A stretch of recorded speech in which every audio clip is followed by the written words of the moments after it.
আজকের ভিডিওতে সবাইকে স্বাগত। আজকের ভিডিওতে আমরা শিখব আমাদের যে ড্র টুলবার রয়েছে সেই ড্র টুলবারের পলিলাইন এর ব্যবহার। ওকে, মূলত লাইন এবং পলিলাইন দুটি একই জিনিস, দুটি দিয়ে একই কাজ করা হয়। জাস্ট সামান্য কিছু ডিফারেন্স রয়েছে, সেই ডিফারেন্সগুলো নিয়ে আমরা আলোচনা করব। কেননা আমরা আগে অলরেডি লাইন টুল নিয়ে আলোচনা করে ফেলেছি। লাইন টুল এবং পলিলাইন দুটি একই বিষয়। ওকে, তারপরে আমি ডিফারেন্সগুলো আপনাদেরকে দেখাচ্ছি। পলিলাইন উপরে গিয়ে জাস্ট আগের মতো লেফট বাটন ক্লিক করব। ওকে, লেফট বাটন ক্লিক করার পরে এটি ওকে হয়ে যাবে। শর্টকাট সিলেক্ট করার জন্য ফি-এল অর্থাৎ পলিলাইনের ফি-এল লিখে এন্টার দিলে আমাদের লাইনটি সিলেক্ট হয়ে যাবে। সিলেক্ট হয়ে যাওয়ার পর আমাদেরকে ফার্স্ট পয়েন্ট সিলেক্ট করতে হবে। আমরা অর্থটি অন করে দিই, অর্থ অন করে দিলাম। আমাদের একটি লাইন, সাপোজ আমরা একটি লাইন টানবো 1100 মিলিমিটার একটি লাইন আমরা টানলাম। ওকে, এটি একদম ছোট দেখাচ্ছে। আপনারা মাউসের যে স্ক্রল বাটনটি আছে সেটি সামনে পিছে যদি আপনারা ঘোরান তাহলে আপনাদের ড্রয়িংটি বড় এবং ছোট হবে। তো আমরা দেখি আসলে এটি 1000 মিলিমিটার হয়েছে কিনা। এখানে কি লিনিয়ারটা নেব আমরা, যেটা আমরা সোজাটা পরিমাপ করব, প্রথম পয়েন্ট এবং আরেকটি পয়েন্ট। সুতরাং আমাদের 1100 মিলিমিটার এটি হয়েছে। তাহলে এখন আমরা তো এটি লাইন টুল দিয়ে অঙ্কন করতে পারি, যেমন 1100 দিলাম, এন্টার এন্টার। তাহলে কি আমাদের লাইনটি টানা হয়ে গেছে। তাহলে আমরা পলিলাইন কেন ইউজ করব? ঠিক আছে, পলিলাইন এবং আমাদের লাইনের মধ্যে তফাৎটা হচ্ছে এখানে। সাপোজ আমরা একটি চতুর্ভুজ অঙ্কন করব, ঠিক আছে। চতুর্ভুজ অঙ্কন করার সময় আমরা দিলাম 1000 মানে 1 মিটার, তারপরে এখানে দিলাম সাপোজ 400। ওকে, তারপর আবার এই পাশে দিলাম 1 মিটার, ঠিক আছে। এরপর আমরা কি সি এন্টার দিলে হয়ে যাবে, অথবা আমরা এইভাবেও লেফট বাটন ক্লিক করতে পারি, সি এন্টার। শর্টকাট শেখার চেষ্টা করবেন। এই যে পলিলাইনটা আমরা যে একটা চতুর্ভুজ আঁকলাম, এটা আমরা লাইন দিয়ে আঁকলাম। লাইন দিয়ে আঁকার পরে দেখেন আমরা যদি সিলেক্ট করি, এটির উপরে যদি সিলেক্ট করি তাহলে একটি একটি করে সিলেক্ট হচ্ছে। আপনারা দেখতে পাচ্ছেন একটি একটি করে সিলেক্ট হচ্ছে, ঠিক আছে। আমরা পুরোটা সিলেক্ট করতে পারি, বাট এইভাবে লেফট বাটন ক্লিক করে এইভাবে দিলে পুরোটা সিলেক্ট হবে। কিন্তু আমরা যদি কোনো অবজেক্টের উপর রেখে সিলেক্ট করি তাহলে পুরোটা সিলেক্ট হচ্ছে না। আমরা সেম জিনিসটা যদি পলিলাইন দিয়ে অঙ্কন করি তাহলে কি হবে আমরা দেখি। পলিলাইন দিলাম, পলিলাইন দেওয়ার পরে 1000 এন্টার, তারপরে এখানে আমরা 400 এন্টার, এদিকে আবার 1000 এন্টার, এখানে আমরা সি এন্টার। এখন আমরা যদি এটিকে অবজেক্টের উপর রেখে সিলেক্ট করি তাহলে দেখেন আমাদের কি হয়েছে, আমাদের 4টি বাহু একসাথে সিলেক্ট হয়েছে। এটি হচ্ছে মূলত কি আমাদের লাইন এবং পলিলাইনের মধ্যে ব্যবধান। লাইনটা হচ্ছে জাস্ট ভেঙে ভেঙে আঁকার জন্য, আর পলিলাইনটা হচ্ছে একই লাইন আঁকার জন্য। আপনারা এখন ইচ্ছা করলে এটিকে এখানে ধরে বড় করতে পারেন, এখানে ধরে বড় করতে পারেন, অথবা কোনো একটা কর্নার ধরে এটিকে এভাবে বড় করতে পারেন। যেভাবে ইচ্ছে এভাবে আপনারা করতে পারেন, কিন্তু আমাদের লাইনের ক্ষেত্রে এরকম কোনো সুবিধা নাই। আপনি যদি এটিকে উপরের দিকে নিয়ে যান এটি স্রেফ উপরের দিকে চলে যাবে। ওকে, কন্ট্রোল জেড দিয়ে আমরা আবার আগের মতো নিয়ে আসলাম।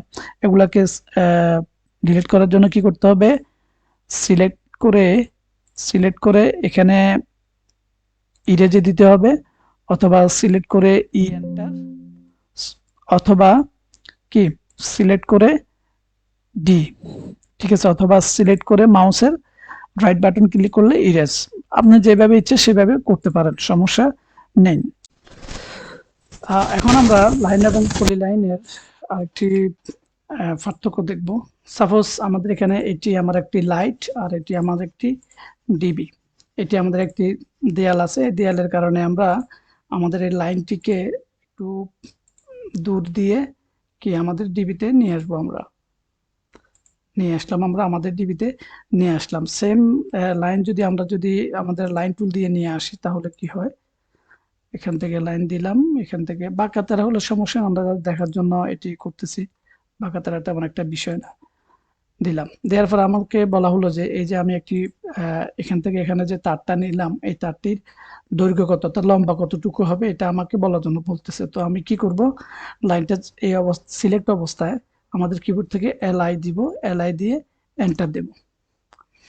এন্টার দেওয়ার পর আপনি খেয়াল করবেন এখানে এরিয়া নিচে লেংথ আছে, লেংথ কত আছে 1970.37, অর্থাৎ 1 মিটার প্রায় 97 সেন্টির মতো আছে আমাদের এই কি লাইট থেকে ডিবি পর্যন্ত। আমি আবার দেখাচ্ছি, ফুলি লাইনটা সিলেক্ট করব, এলআই এন্টার দেব, এন্টার দিলে এখানে নিচে লেংথে লেখা থাকবে।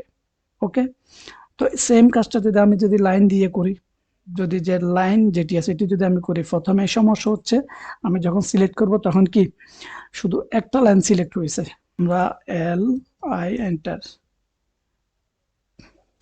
ওকে, দেখুন এখানে একটা লেংথ আসছে 1126.8378, এটি আসছে। সুতরাং আমাদের যে ফুফার যে লাইনটি এটি আসতেছে না। তো আমরা যদি লিনিয়ার দিয়ে যদি দেখি যে ফুফারলি আসছে কিনা, এটি অনেক বড় বিধায় দেখাচ্ছেন আর কি। দেখেন 112, ওই যে জিনিসটা আপনি লিনিয়ার দিয়ে দেখতে হবে, তো এটা দিয়ে তো দেখা আসলে সম্ভব না। এই জন্য এইসব ক্ষেত্রে আমাদের ফলি লাইনটি আমরা ব্যবহার করি। এরপরও আমরা আরো কিছু জিনিস দেখি, আরো একটা জিনিস দেখি, যখন আমরা ফি এল এন্টার ফলি লাইনটা সিলেক্ট করে যখন ফার্স্ট পয়েন্ট সিলেক্ট করব তখন এখানে কিছু চিল্ড কমান্ড আসছে। দেখেন কিছু চিল্ড কমান্ড আসছে, অর্থাৎ এই কমেন্টস গুলো আমরা পরবর্তীতে আমাদের অ্যাডভান্স লেভেলে জানবো। তারপর আমি এখানে শুধু এআরসি যেটি আছে আর্ক, এটি আমি দেখাচ্ছি। সাপোজ আমি F8 প্রেস করলাম, প্রেস করে সোজা একটি দাগ টানলাম। এরপর আমি চাচ্ছি যে আমি দাগটিকে একটি রাউন্ড কোনো কিছু বানাবো, ঠিক আছে। তো এখানে আমি জাস্ট আর্কটা সিলেক্ট করব, সিলেক্ট করার পরে কি এই যে আমি ইচ্ছা করলে এটিকে যে কোনোভাবে বাঁকা বানাতে পারতেছি, ঠিক আছে। এরপর আপনি যদি ইচ্ছা করেন যে না আমি এটিকে আবার আমার যে লাইন আছে লাইন অনুযায়ী সোজা করব, সুতরাং এল এন্টার দিলে এটি কি আবার সোজা যাবে। আবার আপনি যদি এন্টার দেন এটি আবার কি পাকা হবে। অর্থাৎ এই যে কমেন্টস গুলো আছে এই কমেন্টস গুলো ফিএল এন্টার ফার্স্ট পয়েন্ট সিলেক্ট, এই যে কমেন্টস গুলো এগুলোকে চাইল্ড কমান্ড বলা হয়। আমরা এই কমেন্ট গুলো অ্যাডভান্সে আমরা যখন যাব তখন আমরা এই কমেন্টস গুলো নিয়ে চাইল্ড কমেন্টস গুলো সম্পর্কেই আলোচনা করব। তো পরবর্তী ভিডিও দেখার আমন্ত্রণ রইল, সবাইকে স্বাগত।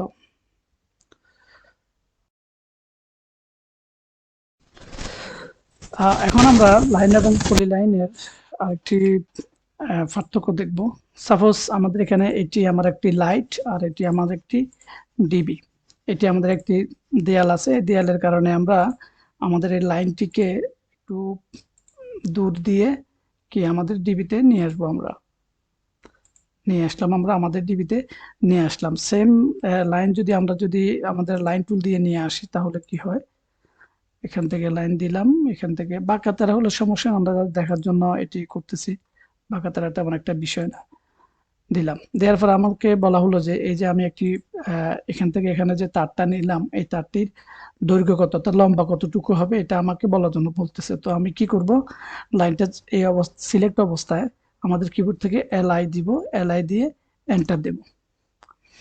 এন্টার দেওয়ার পর আপনি খেয়াল করবেন এখানে এরিয়া নিচে লেংথ আছে, লেংথ কত আছে 1970.37, অর্থাৎ 1 মিটার প্রায় 97 সেন্টির মতো আছে আমাদের এই কি লাইট থেকে ডিবি পর্যন্ত। আমি আবার দেখাচ্ছি, ফুলি লাইনটা সিলেক্ট করব, এলআই এন্টার দেব, এন্টার দিলে এখানে নিচে লেংথে লেখা থাকবে।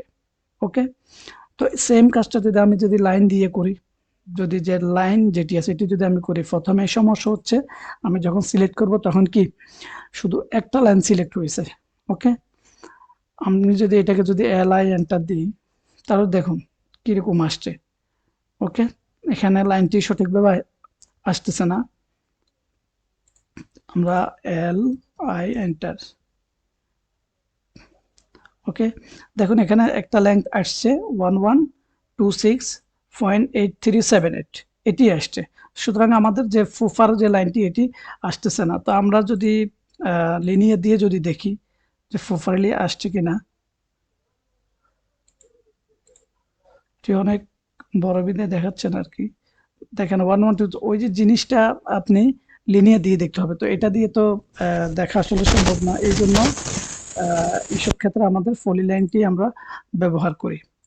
এরপরও আমরা আরো কিছু জিনিস দেখি, আর একটা জিনিস দেখি, যখন আমরা ফিএল এন্টার পলিলাইনটা সিলেক্ট করে যখন ফার্স্ট পয়েন্ট সিলেক্ট করব, তখন এখানে কিছু চিল্ড কমান্ড আসছে। দেখেন কিছু চিল্ড কমান্ড আসছে, অর্থাৎ এই কমেন্টস গুলো আমরা পরবর্তীতে আমাদের অ্যাডভান্স লেভেলে জানবো। তারপর আমি এখানে শুধু এআরসি জিটিএস আর্ক এটি আমি দেখাচ্ছি। সাপোজ আমি F8 প্রেস করলাম, প্রেস করে সোজা একটি দাগ টানলাম। এরপর আমি চাচ্ছি যে আমি দাগটিকে একটি রাউন্ড কোনো কিছু বানাবো, ঠিক আছে? তো এখানে আমি জাস্ট আর্কটা সিলেক্ট করব। সিলেক্ট করার পরে কি, এই যে আমি ইচ্ছা করলে এটিকে যে কোনোভাবে বাঁকা বানাতে পারতেছি, ঠিক আছে? এরপর আপনি যদি ইচ্ছা করেন যে না আমি এটিকে আবার আমার যে লাইন আছে লাইন অনুযায়ী সোজা করব, সুতরাং এল এন্টার দিলে এটি কি আবার সোজা যাবে। আবার আপনি যদি এন্টার দেন, এটি আবার কি পাকা হবে। অর্থাৎ এই যে কমেন্টস গুলো আছে, এই কমেন্টস গুলো ফিএল এন্টার ফার্স্ট পয়েন্ট সিলেক্ট, এই যে কমেন্টস গুলো এগুলোকে চাইল্ড কমান্ড বলা হয়। আমরা এই কমেন্ট গুলো অ্যাডভান্সে আমরা যখন যাব তখন আমরা এই কমেন্টস গুলো নিয়ে চাইল্ড কমেন্টস গুলো সম্পর্কেই আলোচনা করব। পরবর্তী ভিডিও দেখার আমন্ত্রণ রইল, সবাইকে স্বাগত।